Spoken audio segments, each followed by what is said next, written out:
Thank you, Mr. Chair. Workers, families, and small businesses in my district, the Massachusetts 7th, and around the country are feeling the impact of higher prices on everything from groceries to diapers to medication and other essential necessities. Corporations, they're claiming that they have no choice but to pass costs on to consumers due to inflation and supply chain bottlenecks. But their profits are telling a different story. Mr. Vahisan, isn't it true that most large corporations reported greater profits in 2021 than prior to the pandemic? That's correct, Congresswoman. Corporate profit margins were at a 12-year high in 2021. And importantly, markets across the economy are already highly concentrated, but inflation has given many corporations cover to exercise their pricing power. And CEOs and CFOs have gone on the record to say that they can exercise pricing power that they couldn't before.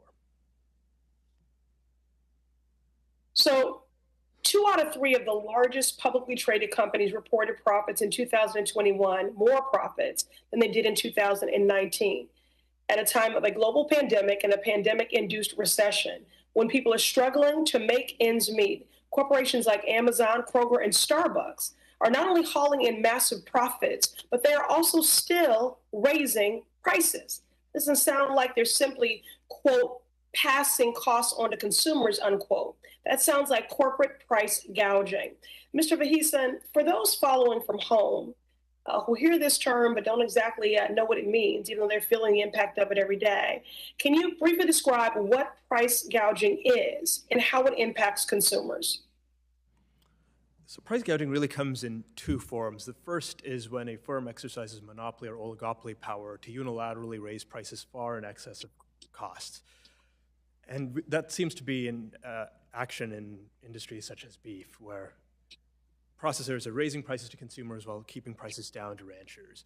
The second phenomenon is collusion, where a group of firms come together to jointly raise prices far in excess of cost. And that seems to be happening in poultry processing. In fact, a number of processors have been indicted and face private lawsuits over collusive activity. So those are the 2 types of price gouging that commonly happen in the economy.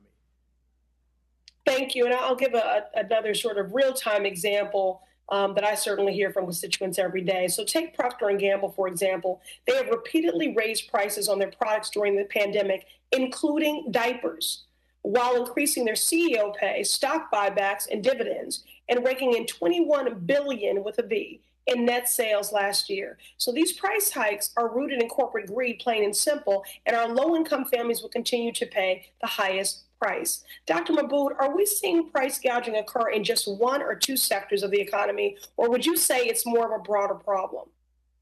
Thank you for that question.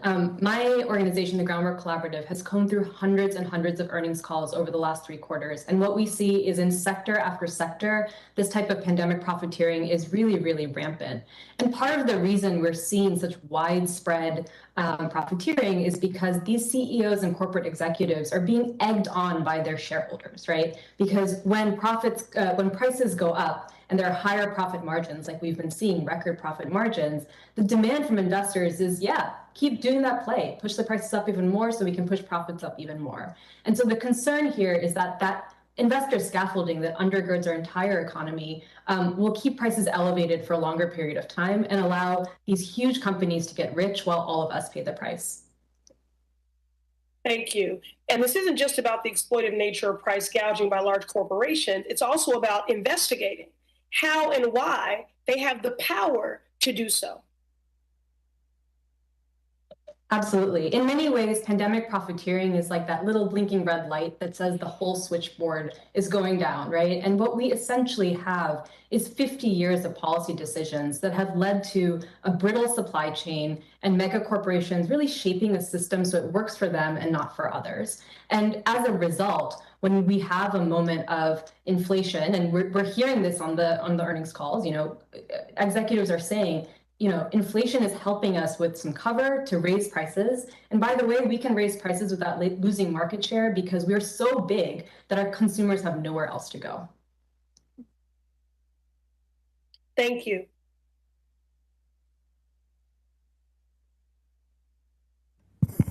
Gentlewoman,